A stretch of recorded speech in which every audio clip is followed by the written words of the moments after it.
is going on, everybody? Welcome back to the Mid-Level Media channel, your hub for everything physical media and entertainment. And guys, I don't want to let this series die. I don't. I know I'm way late again. By the time I put this out, it'll probably be June the 18th. And I know what you're thinking. Ken, what's the point? We're already almost to the end of June. Why are you ranking the titles that came out in the month of May?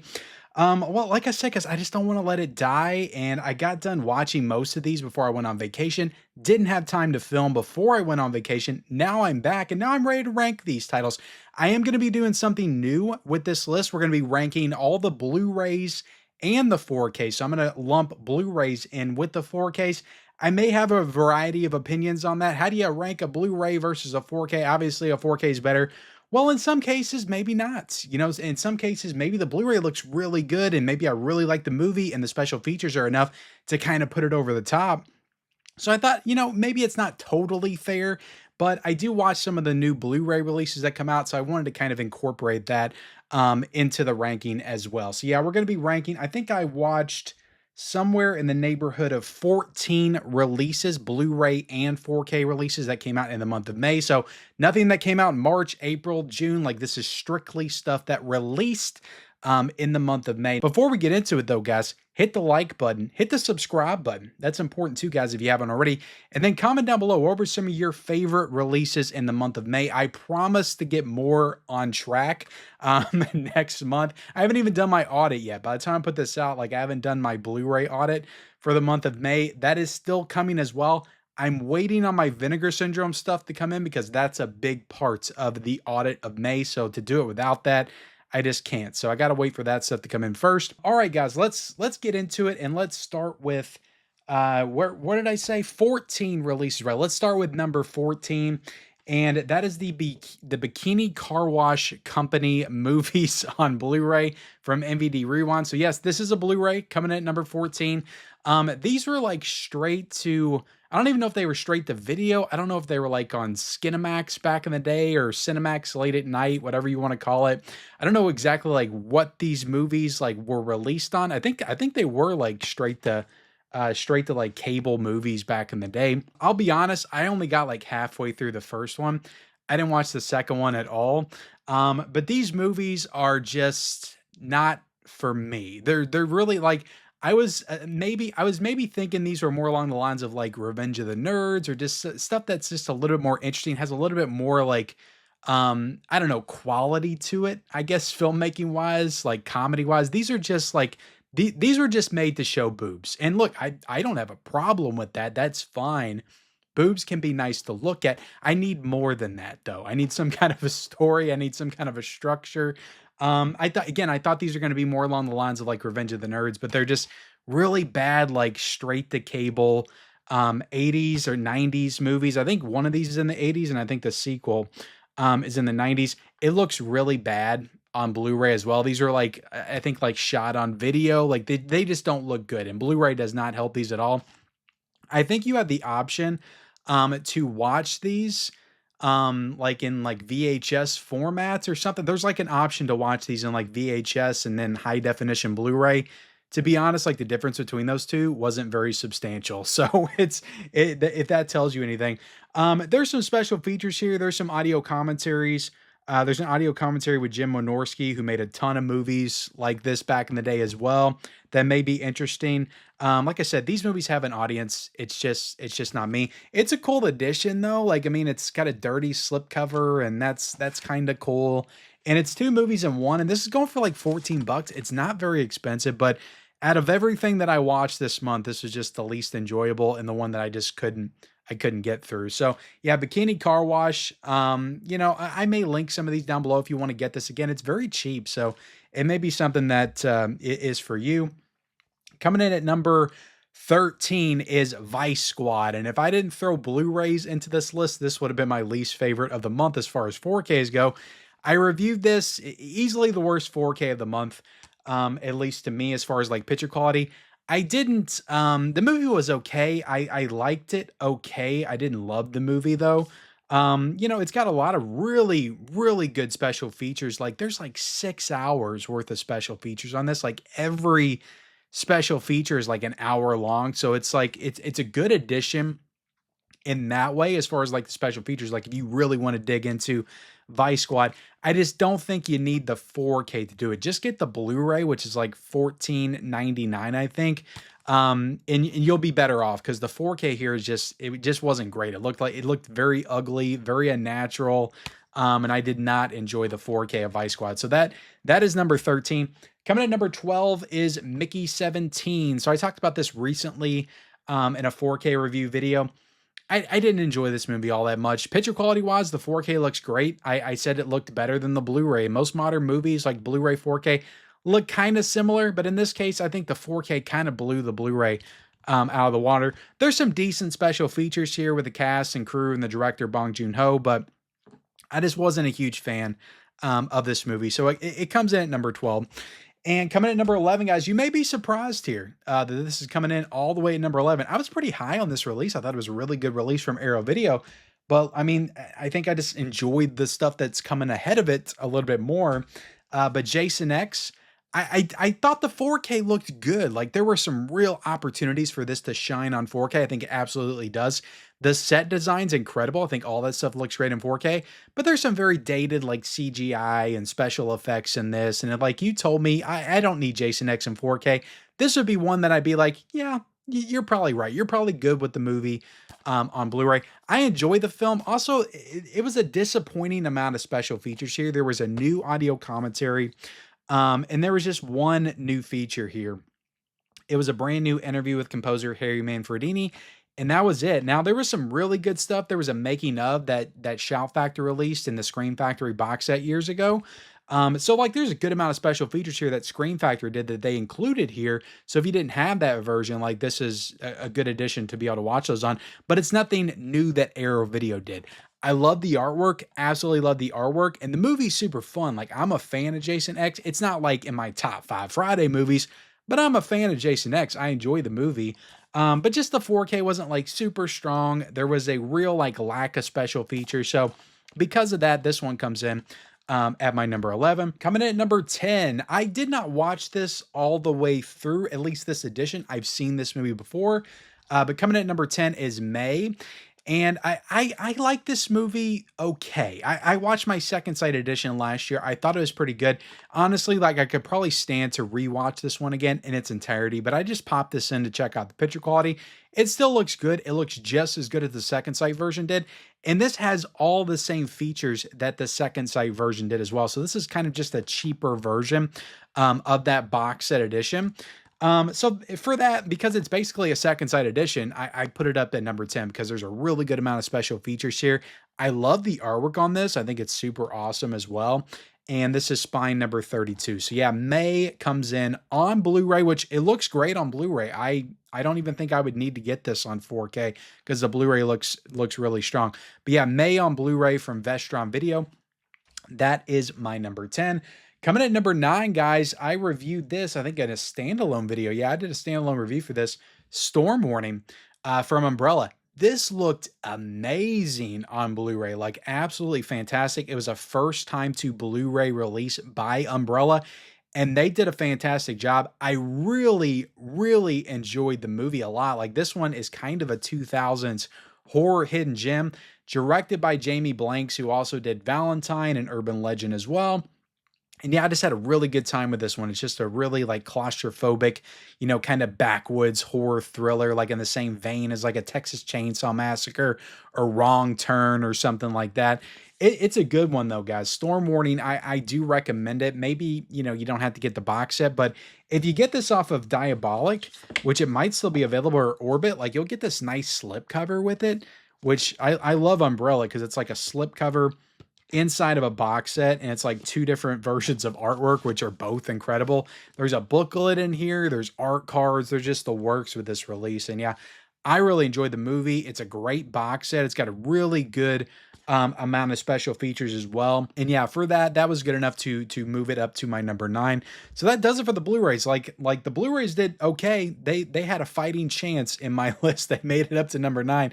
But going forward, we've got all 4Ks to talk about. Coming at number 8 is KickAss, the 4K Steelbook from Lionsgate Limited, which is a really great 4K Steelbook. I love how you take this off and you got the, you know, the unmasking basically of the main characters, which is super cool. Like the 4K is good. I believe that this one is an upscaled 4K.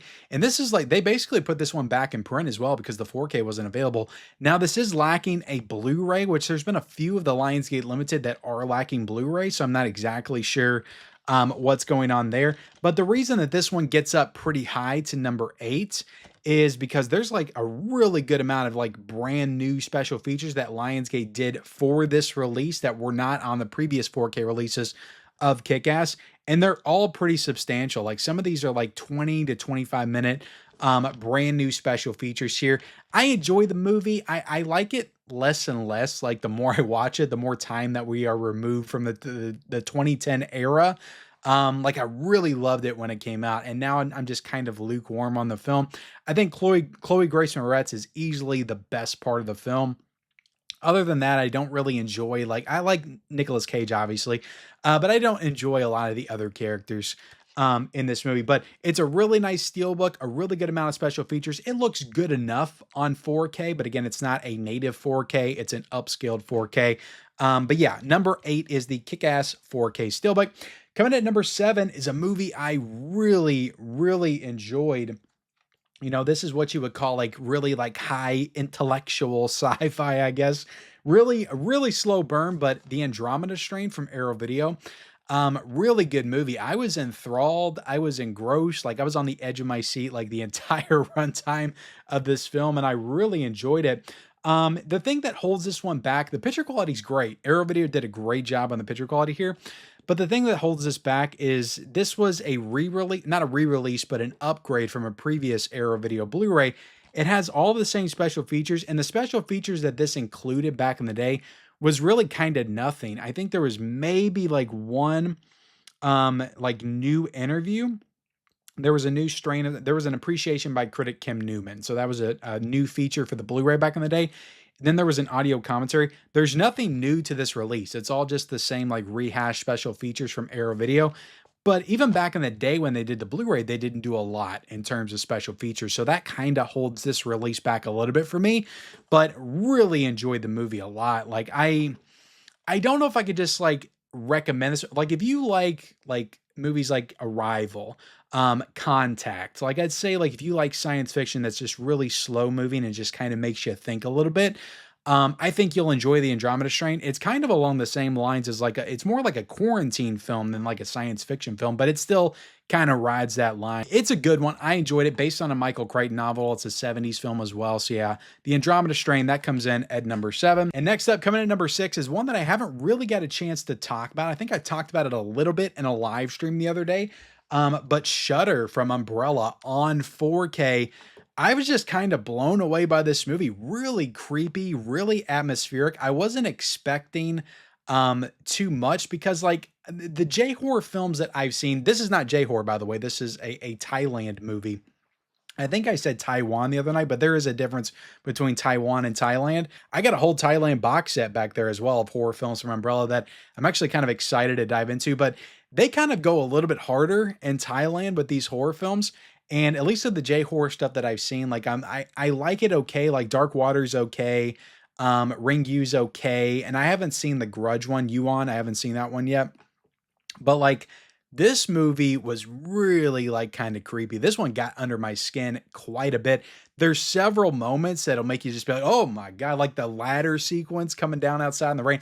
Oh my God, that one kind of got me. In the end, like that, what happens in the end is just really eerie and really creepy and just will send shivers down your spine. But I really enjoyed Shudder a lot, and the 4K looked great.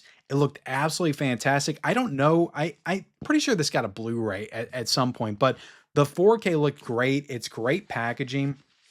You take it out here, you got some beautiful artwork on the actual slipcover itself, and then you got the 4K case underneath. But it's basically about a photographer that's, well, there's an accident that happens, and then this spirit is basically haunting this couple, and he's taking pictures, and it's showing up in the pictures that he's taking. So it's like haunting them through his photography. But it turns out like it's a little bit more than that. There's a little bit more to it. It's just a really good movie. There's a really good amount of special features. The box set's incredible as well. So yeah, that was good enough to get this one up to number 6. Yeah, this one kind of actually surprised me a little bit with how much I enjoyed it. But yeah, Shudder is really good. I kind of want to watch the remake now because there was a 2008 remake with Joshua Jackson. I've heard it's horrible, but just because I like this movie, I want to see what they did with that one to kind of change things. But Shudder was really good. I enjoyed it, and that's a top recommendation from me. You can watch it on streaming, get it from Umbrella. Like, that is a really great addition. Coming in at number 5 is the Crazies. God, it feels like I reviewed some of these like such a long time ago. I think because some of these were like a month and a half ago that I did reviews for these. But the Crazies was a great addition. This was one of the last like films of the 2010s that was shot on actual film. I remember the director and the special features was talking about how it was a fight at this point in time to do film over digital because everything was going digital. But because this movie's on film, it really looks great on 4K, probably better than most movies do on 4K from this time period because it was actually shot on 35 millimeter. So this looks fantastic in 4K. There's also a really great amount of special features here as well, brand new special features. There's a new audio commentary with the director. And there's just tons of features with the director, just talking about the movie, sculpting the horror of the Crazies, and talking about the cinematography of the movie, how it was filmed, and all that stuff. So a really good alternate ending, storyboard to screen car wash, and yeah, really good amount of special features. A kick-ass steelbook. God, I love the artwork on the steelbook. It's incredible. Fantastic artwork on this. This has a Blu-ray and it has the 4K as well. And I hadn't seen this movie since probably the DVD era. Like, I remember buying it on DVD. I saw it in the theaters and it held up. It held up beautifully. I really enjoyed this. I think it's one of the better, more underseen horror remakes from this time period. The Crazies, really solid release from Lionsgate and Lionsgate Limited. So that's my number 5. Coming in number 4, guys, and this will show you how unbiased I am because I did not love this movie, but a lot of people love this movie. And this is honestly a great addition. So I had to put this in at least at number 4, and that is The Fall on 4K from Umbrella. First off, this is a spectacular edition. You have got a slip cover on the inside. Like I've showed off what 3 Umbrella releases at this point. I actually tried to watch most of my Umbrella stuff this month, which is kind of a change. But it's got a hardback booklet in here as well. It's got art cards. The 4K though, the 4K, honestly, like this may be a contender for like top 10 4Ks of the year so far. It looks spectacular. Like the movie itself visually has that opportunity to really impress in 4K, and it absolutely does. Like Umbrella, this may be the best 4K that Umbrella has ever done. It looks spectacular in 4K. It was a first time to 4K release as well for Umbrella, but it's got tons of special features. It's got interviews with the director, Tarsem Singh. It's got an interview with the actor, Lee Pace, the lead actor, and it's got tons of other features as well. So this has got an incredible amount of special features. And yeah, just overall, guys, audio commentary as well. Overall, this may be the best release that Umbrella has ever done. So I have to put this one up pretty high on my list, even though like the movie itself, I did not love. I didn't, but maybe I'll rewatch it one day. Maybe I'll have a difference of opinion. But a lot of people do love this. It was very hyped up, and I just came away from it thinking, okay, that was fine. That was a fine movie. But The Fall, great addition. As far as an addition, like you can't really get a lot better than The Fall on 4K from Umbrella Entertainment. Coming at number 3, guys. Like these last 3, like I freaking love all these movies so much. I freaking love all these movies so much. Coming at number 3, it breaks my heart that it's coming at number 3. But Jason Goes to Hell from Arrow Video. I loved this edition so much. This movie, guys, look, for context, it's my second favorite Friday film. I've been watching this film since I was a kid. I love Jason Goes to Hell. I still got my VHS uncut version. I had no idea there was a theatrical version until like way later in life because that's the only version of the film that I knew. But damn, I love this film. To just see it get this like level of treatment from Arrow Video, standalone treatment. Sure, I would have loved the box set, but it's still great artwork. You got a few special features here. Like they really did a lot more with this than they did with Jason X, which I appreciate. But you got a brand new audio commentary, which is great. You got Faces of Death, a brand new interview with the makeup effects creator Robert Kurtzman, which is a fantastic interview. You got a brand new interview with the actress. You got a new interview with Harry Manfredini as well. And then you got the archival stuff that Scream Factory did, which is all great. There's like a 45-minute There's like a 45 minutes interview with Adam Marcus, which is fantastic. It's an older interview. I've seen it before, but it's a great one that they included here. But yeah, 3 new features, 1 new audio commentary. You got both cuts of the film. You got theatrical cut and the unrated cut on 4K, which is really great as well. And yeah, just a spectacular edition. I just love Jason Goes to Hell so much. So happy to see it get this level of treatment from Arrow Video. So that is my number 3. But guys, look, coming in at number 2 is For a Few Dollars More. Great release, absolutely fantastic release. And coming in at number 1 is A Fistful of Dollars. And pretty much here, guys, these are pretty much on the same level. I just like a Fistful of Dollars just a little bit more than I do For a Few Dollars More. So that's why that made it in at number 1. They're 2 masterpieces, guys. I would probably give both of these films a perfect score, 5 out of 5 for both these films. I was so excited for The Good, the Bad, the Ugly. Unfortunately, we have to wait till August to get that one on 4K. But yeah, both of these editions are great. I will say that For a Few Dollars More does have a couple of extra special features here to dig into as far as like new special features. So maybe this one should have edged out the first one. But again, I love the first one just a little bit more than I love For a Few Dollars More. And I also think the picture quality was a little bit better. It's hard for me to really describe like what the difference was, but I think the picture quality was a little bit better with A Fistful of Dollars than it was For a Few Dollars More. But both spectacular editions and both deserving of my number 2 and my number 1 spot on the ranking. So there you have it, guys. I ranked 14 releases that came out in the month of May. I'm going to try to watch more for June and get it out to y'all a little bit quicker. That's my promise to you guys. I'm working hard to get those watched, get those reviews out to you, and then of course do the end of the month ranking and hopefully have it out before, you know, the end of July. So thank you all so much for watching this video. Like, comment, subscribe to the channel if you haven't already. Turn on those bell notifications for all future videos and follow me on all my social media accounts. Those links are down below in the description, and we'll see you next time.